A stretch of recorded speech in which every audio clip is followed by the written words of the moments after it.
ప్రజాభవన్లో రేవంత్ తో చంద్రబాబు మీటింగ్ తర్వాత బనకచెర్ల ప్రాజెక్టుకు ఏపీ ప్రభుత్వం శ్రీకారం చుట్టిందని ఎమ్మెల్సీ కవిత ఆరోపిస్తున్నారు. ఏపీ ప్రాజెక్టులను రేవంత్ అడ్డుకోకపోవడానికి ఒక కారణం కూడా ఉందంటున్నారు కవిత. సీఎం రేవంత్ వైఖరిపై తీవ్ర విమర్శలు చేశారు బీఆర్ఎస్ ఎమ్మెల్సీ కవిత. గోదావరి నుంచి 200 టీఎంసీలు ఏపీ తీసుకెళ్తుంటే రేవంత్ ఏం చేస్తున్నారని ప్రశ్నించారు. బనకచెర్ల ప్రాజెక్టు ఆపాలని కోర్టుకి ఎందుకు వెళ్లడం లేదంటున్నారు. చంద్రబాబుకి రేవంత్ గురుదక్షిణ చెల్లించుకుంటున్నారంటూ ప్రశ్నించారు కవిత.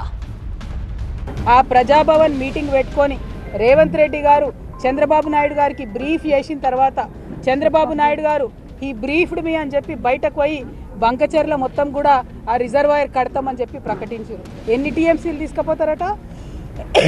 గోదావరి నదికెళ్ళి 199 అంటే దాదాపు 200 టీఎంసీలు గోదావరి నదికెళ్ళి తీసుకుపోయి అది కృష్ణా బేసిన్కి ఇస్తారట, పెన్నా బేసిన్కి ఇస్తారట. అంటే ఆంధ్రాలో ఉన్న మొత్తం అన్ని ప్రాజెక్టులకు వాళ్ళు నీళ్ళు ఇచ్చుకుంటారు. మన దగ్గర గోదావరిలోకి వెళ్ళి 200 టీఎంసీలు ఎత్తుకపోతుంటే ఈ అవగాహన లేని మూర్ఖపు ముఖ్యమంత్రి చూసుకుంటూ నిలబడ్డాడు. ఎందుకంటే ఈయన జుట్టు మరి బ్యాగ్తో దొరికిండు కదా, ఈయన జుట్టు చంద్రబాబు చేతిలో ఉన్నది, ఆ చంద్రబాబు జుట్టు మోడీ చేతిలో ఉన్నది. కాబట్టి వాళ్ళు ఎట్లా చెప్తే అట్లా చేసుడు తప్పితే తెలంగాణ రైతుల గురించి ఆలోచన లేదు, తెలంగాణ నీళ్ళ గురించి ఆలోచన లేదు. ఇది దారుణమైన విషయం.